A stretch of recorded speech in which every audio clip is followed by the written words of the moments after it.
Gerakan untuk menyelamatkan pemilu yang demokratis bermunculan sepanjang pekan ini. Lantas apa saja yang menjadi temuan dan kajian gerakan ini terkait pemilu 2024? Untuk membahasnya telah bergabung mantan Panglima TNI Jenderal Purnawirawan Gatot Nurmantio. Pak Gatot, selamat malam.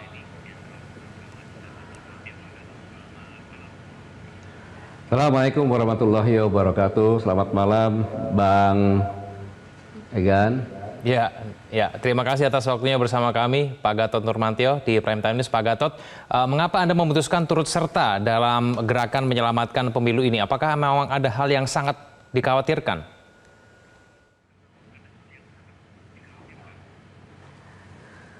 Bang Egan, saya luruskan bahwa kegiatan tadi adalah kita tokoh-tokoh masyarakat dari berbagai komponen untuk melihat gambaran Indonesia hari ini secara objektif. Bukan karena pro kontra pada kandidat-kandidat presiden. Apa salahnya saya kalau ikut, karena saya melihat ini ada hal yang sangat krusial dan sangat benar-benar menakutkan bagi saya begitu, Pak. Apa yang menakutkan itu, Pak Gatot? Begini, Bung.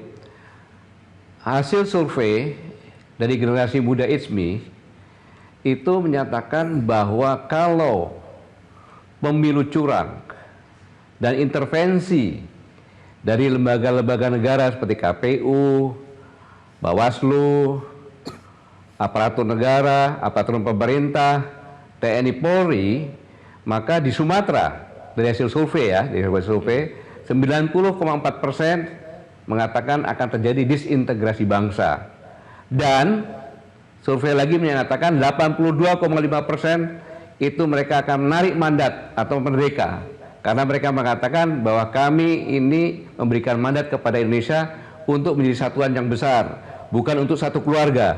Begitu, Bung. Apakah ini artinya bahwa ada potensi kekacauan, Pak Gatot, yang bisa saja terjadi ketika pemilu 2024, 14 Februari 2024 usai begitu?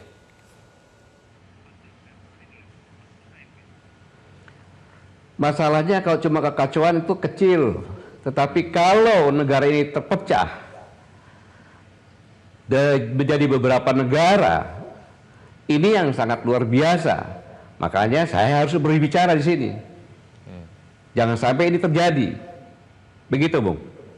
Oke, Pak Gatot, ada sejumlah gerakan masyarakat yang prihatin juga, khususnya dalam peran Presiden dalam pemilu 2024, ada yang mendorong pemakzulan, ada yang menggugat Presiden Jokowi ke PT UN. Nah, menurut Anda, Pak Gatot, apakah gerakan-gerakan masyarakat ini memiliki alasan dan dasar yang kuat? Alasan dasar yang kuat bisa saja dibuat dengan apa yang telah dilakukan selama ini. Tetapi proses ini tidak semudah yang dikatakan. Sepertiga dari anggota DPR harus setuju, kemudian 2/3 hadir, dan yang hadir 2/3 menyetujui, kemudian dibawa ke Mahkamah Konstitusi, kemudian ke MPR dan lain sebagainya. Memerlukan waktu yang tidak segera mungkin, paling cepat sekitar setengah tahun itu paling cepat, saya pikir. Dan kondisi sekarang akan sulit begitu, Bang. Oke, baik. Pak Gatot, kita akan dengarkan bersama pernyataan dari Menko Polhukam Mahfud MD berikut ini.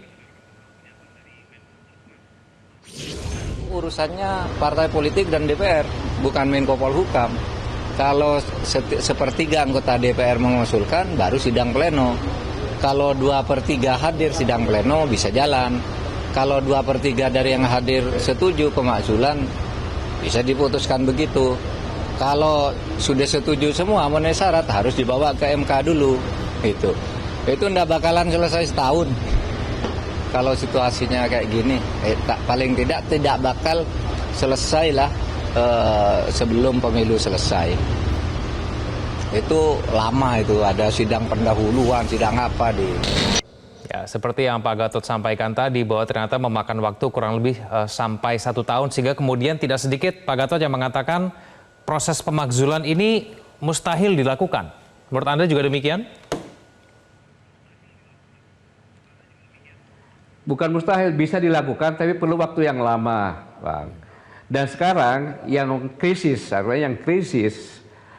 di negara ini adalah ada upaya-upaya atau indikasi atau dari hasil survei yang berakibat disintegrasi bangsa dan beberapa daerah di Sumatera akan menyatakan merdeka atau lepas mengambil mandatnya. Ini yang sangat-sangat berbahaya, yang saya harap semua anak negeri mempunyai perhatian kepada ini.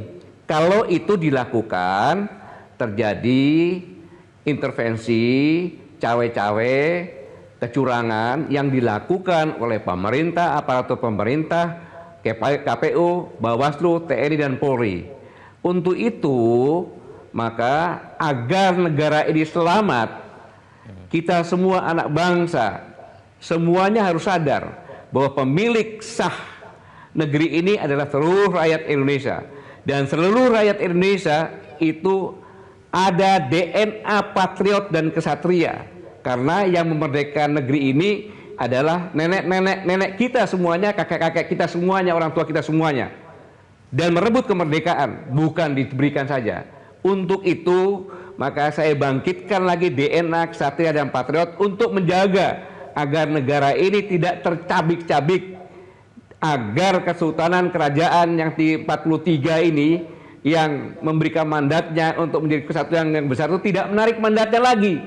Maka semua harus berani mengatakan bahwa apabila ada yang curang, apabila yang tidak netral, apabila yang ikut intervensi, baik itu dari kepala desa sampai ke presiden, dari prajurit rendah sampai dengan Panglima TNI, dari Bayangkara Rendah sampai Kapolri, ikut cawe-cawe, maka itu adalah pengkhianat negara yang membiarkan negara ini akan tercabik-cabik dan terpecah-pecah.